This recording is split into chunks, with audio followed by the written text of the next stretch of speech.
हर 6 साल पर अर्धकुंभ और 12 साल पर होने वाले महाकुंभ के दौरान साधु संतों की पेशवाई धूमधाम से निकलती है।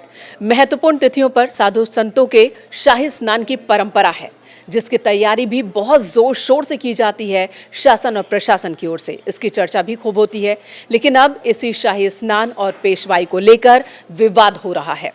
विवाद इन शब्दों के इस्तेमाल को लेकर है। साधु संतों का कहना है कि जब आयोजन सनातनी है तो ऐसे कार्यक्रम में उर्दू और फारसी शब्दों का क्या काम। जी हाँ, 13 अखाड़ों के साधु संतों ने इसे लेकर एक बैठक बुलाई और ये फैसला लिया गया है साधु संतों की इस बैठक में कि शाही स्नान और पेशवाई जैसे शब्दों का इस्तेमाल बंद किया जाए, इनका प्रयोग बंद किया जाए महाकुंभ और कुंभ के दौरान। हालांकि साधु संतों की इस नाराजगी को कुछ लोग गलत भी बता रहे हैं। देश दुनिया से लोग आएंगे, उनको आकर के अच्छा लगे, उनको कोई अव्यवस्था ना हो, इस पर सरकार फोकस करे कि कैसे श्रद्धालुओं को सुविधाएं दे सकते हैं। नाम बदलना, सरकार जब कुछ नहीं कर पाती है तो नाम बदलने लगती है। तो क्या हम ये मान लें कि अब कुंभ में भी सरकार कुछ नहीं कर पा रही है? केवल नाम बदल करके अपनी नाकामी को, अपने भ्रष्टाचार को सरकार ना छिपाए। देखिए, जिन लोगों को भी शाही स्नान से या पेशवाई से दिक्कत है, उनको सबसे पहले चाहिए कि वो अमित शाह जी से कहें कि वो शाह टाइटल बदल दें, क्योंकि ये एक फारसी शब्द है। दरअसल भारतीय जनता पार्टी बहुत संकुचित विचारों की पार्टी है और इसीलिए वो इस तरह से डिविसिव बातें करती है जिसको कोई गंभीरता से नहीं लेती। लेकिन ये सवाल तो बनता ही है, आखिर हिंदू पर्व त्योहारों पर उर्दू शब्दों का इस्तेमाल क्यों किया जाए? आखिर उर्दू शब्दों का इस्तेमाल कब से शुरू हुआ, क्यों शुरू हुआ? तो ये जानने के लिए शुरू से शुरू करते हैं। कुंभ के आयोजन का जिक्र पुराणों में भी मिलता है।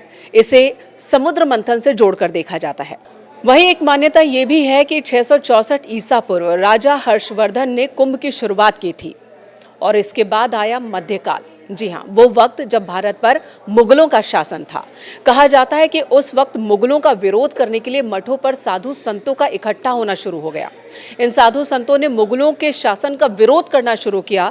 इसी विरोध को रोकने के लिए मुगल शासकों ने मठों के साधु संतों के साथ बैठकें बुलाई और इसी दौरान एक रास्ता निकाला गया कि कुंभ के आयोजन के दौरान साधु संतों को विशेष सम्मान देने के लिए उनकी पेशवाई निकाली जाएगी और साथ ही जो अहम तिथि है उस पर साधु संतों को स्नान का मौका पहले दिया जाएगा, जिसके इंतजाम किए जाएंगे शासन की ओर से। और यहीं से शाही स्नान और पेशवाई जैसे शब्दों का इस्तेमाल कुंभ के दौरान होने लगा, जो अब तक चल रहा है।